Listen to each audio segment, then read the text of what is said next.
So my dear friends, अब हम देख रहे हैं कि इसकी नेक्स्ट सिम्टम जो है वो bad effects of repercussed eruptions resulting in brain affections, spasms, conversions and vomiting. Repercussed का मतलब होता है कि दाने निकले, ठीक है, इरप्शंस बनी बॉडी के ऊपर, वो दोबारा वापस चलेगी किसी भी वजह से। आपने उसको सप्रेस कर दिया, ठीक है, या और कोई या वो खुद वापस चले गए, पूरी तरह से वो दाने नहीं निकल पाए। जब वो दाने वापस चले जाएंगे, सप्रेशन हो जाएगी, तो सप्रेशन होने से क्या होगा?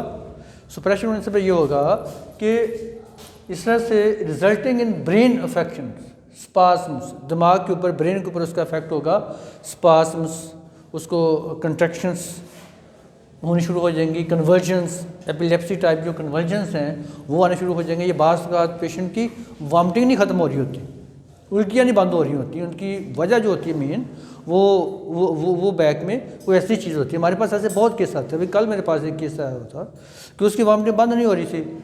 जब उसको दवाई दी गई तो बाद में जब उसके दाने निकले बॉडी के ऊपर, पूरी बॉडी के ऊपर दाने निकले, तो वो उसकी वॉमिटिंग भी ठीक हो गई और बुखार भी ठीक हो गया। तो ये बहुत बड़ी एक रिसर्च है हानिमन साहब की, ये हमें डिस्कवरी है जो इस तरह की चीज़ें बताई हुई हैं सारी। नेक्स्ट है convergence with blue face and clenched thumbs. Convergence का मतलब होता है दौरा पड़ना, अटैक होना, जैसे एपिलेप्सी में होता है कि पड़ गया। और उसमें होता है कि पेशेंट अपने अंगूठे को, हाथों के अंगूठे को अंदर से ज़ोर से दबा लेता है, जैसे एपिलेप्सी में होता है। मिर्गी में आपने देखा होगा, मिर्गी पेशेंट को अपने अंगूठे को अंदर करके या अंदर हो रखेगा तो उसकी लहर से दवाई है, बाहर में करेगा उसकी लहर से दवाई है। इस तरह की ये चीज़ें जो हैं वो पेशेंट करता है। Conversion with blue face and clenched thumb के जो अटैक है उसके दौरान जो चेहरे का कलर है वो भी ब्लू हो गया, ठीक है, उसने हाथ को ऐसे दबा लिए पेशेंट ने। नंबर 10 है clonic spasms beginning in the fingers and toes and spreading over entire body during. अच्छा, अब क्या होता है कि ये जो अटैक्स हैं, जो कन्वर्जन्स हैं, ये पेशेंट के कहाँ से शुरू होते हैं? फिंगर्स से या टोज से, यानी हाथ की उंगलियों से या पाँव की उंगलियों से ये शुरू होंगे। क्लोनिक स्पैस्म्स का मतलब होता है, स्पैस्म्स का तो मतलब होता है कंट्रैक्ट करने की चीज़ का सिकुड़ जाना, ठीक है। और ये जो सिकुड़ाव होता है ये शुरू होता है हाथ की उंगलियों से या फिर पाँव की उंगलियों से शुरू होगा, ठीक है। Beginning in fingers and toes and spreading, यानी उंगलियों और जो हमारे फिंगर्स एंड टोज से शुरू होकर ये पूरी बॉडी के ऊपर ये स्पैस्म का जो अटैक होगा, यानी जिस्म अकड़ जाएगा ऐसे, जैसे मिर्गी का पेशेंट कर लेता है ना, अपने आप को अकड़ा लेता है। एंटायर बॉडी ड्यूरिंग प्रेगनेंसी, और इस तरह की जो अटैक्स हैं वो प्रेगनेंसी के दौरान भी हो सकते हैं उसकी वजह से, ठीक है। पर्परल कन्वर्जन्स का मतलब ये होता है कि डिलीवरी के बाद का जो टाइम होता है, जिसको 1.25 महीना, यानी वो चिल्ला जिसको कहते हैं आफ्टर डिलीवरी, जो ये 40 डेज़ का जो टाइम होता है। पर्पल फीवर, इसके दौरान जो बुखार चढ़ता है ख़वातीन को, उसको पर्पल फीवर कहते हैं। चिल्ले का बुखार भी, जिसको छिले का बुखार भी कहते हैं इसको, ठीक है। तो ये जो पर्पल फीवर है, इसके दौरान कन्वर्जन्स पेशेंट को झटके लगेंगे, ठीक है, और इस तरह से मिर्गी लाइक अटैक्स आएंगे, कन्वर्जन्स आएंगे, फिट्स पड़ेंगे, ठीक है, आफ्टर फ्राइट और वैक्सीनेशन। और ये इस तरह के जो कन्वर्जन्स हैं वो खौफजदा होने के बाद भी हो सकते हैं किसी को, और किसी को ये वैक्सीनेशन की वजह से भी हो सकते हैं। वैक्सीनेशन का मतलब होता है कि आप खफा हो गए, किसी ने कोई बहुत बड़ी बात तो नहीं कही, लेकिन छोटी उसकी किसी हरकत की वजह से आप उसको कुछ सजा भी नहीं दे सकते, कुछ कह भी नहीं सकते, लेकिन यू फील ऐसे नागवार सा फील करते हैं। बाद लोगों को नागवार सा फील करने से भी बहुत ज़्यादा प्रॉब्लम हो जाती है। तो इसका जो पेशेंट है ये तो बहुत सेंसिटिव है, ठीक है। तो वैक्सीनेशन से भी उसको इस तरह के इतने बड़े कन्वर्जन बढ़ सकते हैं। ये जो हम किसी का दिल तोड़ देते हैं, ये बहुत बड़ी बात कर जाते हैं, वो तो बहुत दूर की बात है। ये मामूली सा आप किसी को खफा कर देते हैं तो उससे भी बाद लोग इतने ज़्यादा बीमार हो सकते हैं। इसमें होता क्या है, और vaccination from metastasis from other organ to brain.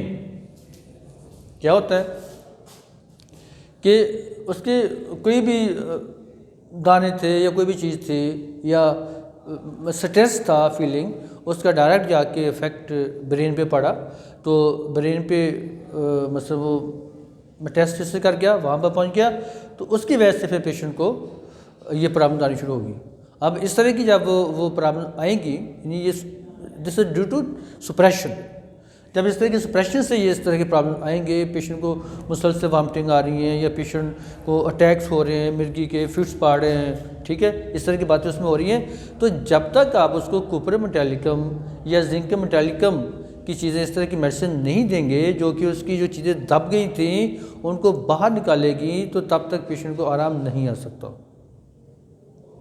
ठीक है। और किसी तरीका इलाज में अगर आप फिट्स का इलाज करेंगे तो वो फिट्स का इलाज नहीं, पूरी ज़िंदगी दवाई खिलानी पड़ेगी। लेकिन होम्योपैथी में जब आप उसकी दवा दे के उसको बाहर निकाल देंगे, उसके जो दाने रिपरकस्ट हुए थे, जो दबे थे, जब वो बाहर निकलेंगे तो ऑटोमेटिकली उसकी जो हालत है वो बेहतर हो जाएगी, पेशेंट बहुत बेहतर फील करेगा, उसकी नॉर्मल एक्टिविटीज़ रेस्टोर हो जाएंगी, ठीक है। तो ये बहुत ज़रूरी होता है। हमारे पास जब कोई इस तरह का पेशेंट आए कि जिसकी समझ ना लग रही हो, तो सब लोग उसको सप्रेशन हुई है, उसको फिर देखें, फिर ये बहुत हेल्प करती है हमारी कुप्र मेटालिकम और जिंक मेटालिकम का मैंने यहाँ पर इसको नोट कर दिया। जिंक भी बहुत अच्छा ये दवा, इसमें इसका रोल है। नेक्स्ट में epilepsy, aura begins in knees and ascends. Epilepsy की भी ये बहुत बड़ी दवा है, मिर्की एपिलेप्सी की ये बहुत बड़ी दवा है। और ये जो कुप्र मेटालिकम है, तो इसमें क्या होता है, aura begins in knees and ascend. Aura का मतलब होता है कि इस तरह की बीमारियां, मसलन मिर्गी है, एपिलेप्सी है या मिग्रेन पेन है, दर्द शिका वगैरह है, इन दर्दों से पहले पेशेंट के अंदर एक सेंसेशन सी फील होती है, जैसे इसमें ठंडी हवा चलती, उसको फील, जैसे उसी जिस्म के अंदर ठंडी हवा उसको लग रही है, ठीक है। या मिग्रेन का पेशेंट जैसे, तो उसको दर्द होने से पहले उसकी आंखों का ऐसे चिंगारियाँ से उड़ती नज़र आएंगी उसको, ठीक है, या काले काले धब्बे नज़र आएंगे उसको उड़ते हुए, तो इसको कहते हैं ऑरा। यानी वो अटैक होने से पहले उससे सेंसेशन सी फील होती है पेशेंट को, दिस इज़ कॉल्ड ऑरा। तो इसमें एपिलेप्सी जो aura begins in the knees and send, उसको कुप्र मेटालिकम में नीज से ऐसे ठंडक से उठेगी, ठीक है, उसको एक सेंसेशन सी फील होगी जो कि पूरी बॉडी में फैल जाएगी, ठीक है। असेंट्स ऊपर को आएगी, नीज एंड असेंट्स। और ये इसका एग्रीवेशन जो है मोस्टली ये रात के वक्त ज़्यादा होती है। आपने देखा होगा एपिलेप्सी के अटैक्स भी मोस्ट लोगों को रात के वक्त होते हैं, रात के वक्त जो प्रॉब्लम आती है उसमें कुप्र मेटालिकम बड़ी इंडिकेटेड होती है, राइट। तो एट नाइट इसका एग्रीवेशन है, during sleep, about new moon, at regular intervals, from a fall, from getting wait. आपने ये देखा कि इस तरह के, अब किसी को पहले प्रॉब्लम थी अटैक्स की, अच्छा ज़रा सी उसको चोट लगी पेशेंट को तो फिर अटैक हो गया, ज़रा से उसके पाँव भी गए तो फिर अटैक हो गया, ठीक है। और ये एक मुसलसल इंटरवल्स के साथ ये चीज़ आती है, जैसे मेंस्ट्रुएशन आई तो उसके साथ ये अटैक हो गया।